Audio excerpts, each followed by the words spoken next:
Selamat datang saudara-saudari. Hari ini kita mau mendengar Ayub babak ke-22, iaitu dialog ketiga Alifas dengan Ayub sekarang. Kemudian Alifas berkata, di kalangan manusia, tiada yang berguna bagi Allah. Orang yang paling bijak pun tidak berguna baginya. Apakah faedahnya bagi Yang Maha Kuasa jika engkau melakukan kehendaknya? Apakah ada keuntungan baginya jika hidup kamu sempurna? Bukan kerana engkau takut dan hormat kepada Allah, maka Dia menegur dan mengadili engkau. Melainkan kerana dosa kamu banyak dan engkau sangat jahat. Untuk memaksa saudara kamu membayar hutangnya, engkau merampas pakaiannya dan membiarkan dia telanjang. Engkau enggan memberikan air kepada mereka yang lelah dan enggan memberikan makanan kepada mereka yang lapar. Engkau menggunakan kuasa dan kedudukan kamu untuk merampas seluruh tanah. Bukan sahaja engkau tidak mahu menolong balu, tetapi engkau juga menindas anak yatim piatu. Oleh itu, sekarang terdapat perangkap di sekeliling kamu dan tiba-tiba ketakutan meliputi kamu.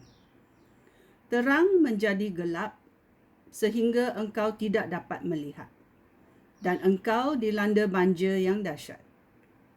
Tidakkah Allah tinggal di syurga yang tertinggi dan memandang ke bawah pada bintang-bintang yang tinggi sekali?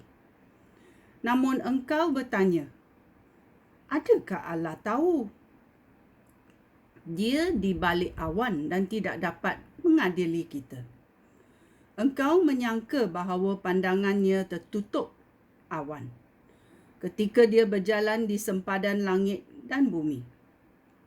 Adakah engkau tetap mengikut jalan yang selalu diikuti orang jahat? Walaupun masa mereka belum tiba, mereka dihanyut oleh banjir yang melanda.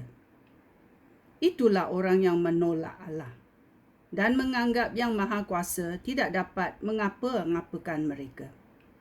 Padahal Allah yang telah menjadikan mereka kaya. Aku tidak faham akan fikiran orang durjana. Orang baik dan yang tidak bersalah ketawa kegembiraan apabila melihat orang jahat menerima hukuman. Segala hak milik orang jahat musnah dan api membakar segala yang tersisa. Sekarang, Ayub, berdamailah dengan Allah dan berhentilah menganggap dia sebagai musuh. Jika engkau berbuat demikian, dia akan memberkati engkau. Terimalah perintah yang diberikannya. Simpanlah firman-Nya dalam hati kamu. Engkau mesti kembali kepada Allah dengan rendah hati. Dan segala kejahatan di rumah kamu hendaklah engkau akhiri. Lemparlah emas kamu yang paling murni. Lemparlah emas kamu ke dasar sungai yang tidak berair lagi. Hendaklah Allah yang Maha Kuasa merupakan emas kamu dan merupakan perak yang sangat bermutu. Barulah engkau akan mempercayai Allah selalu dan mendapati Dia adalah sumber kegirangan kamu. Apabila engkau berdoa, Dia akan menjawab dan engkau akan menepati segala janji kamu.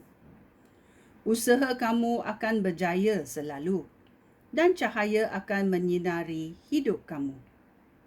Orang yang sombong direndahkan Allah, tetapi yang rendah hati diselamatkannya. Dia akan menyelamatkan engkau jika engkau tidak bersalah dan jika engkau melakukan kehendaknya. Ya. Allah adalah Allah yang Maha Kuasa dan Dia mengasihani manusia. Ya. Dalam Yohanes 10:10 kita mendengar Yohanes berkata, Yesus berkata, Yesus adalah gembala yang baik. Ya. Yesus berkata, akulah pintu. Sesiapa yang masuk melalui aku akan diselamatkan. Dia boleh keluar, masuk dan menjumpai padang rumput. Pencuri datang hanya untuk mencuri, membunuh dan merosak. Tetapi aku, Yesus, datang supaya manusia mendapat hidup, iaitu hidup yang kelimpahan. Akulah gembala yang baik. Ya, ini dikatakan oleh Yesus. Ya, Allah yang Maha Kuasa. Ya, kita mesti tahu kebaikan adalah datang dari Yesus. Sekian, terima kasih, Shalom.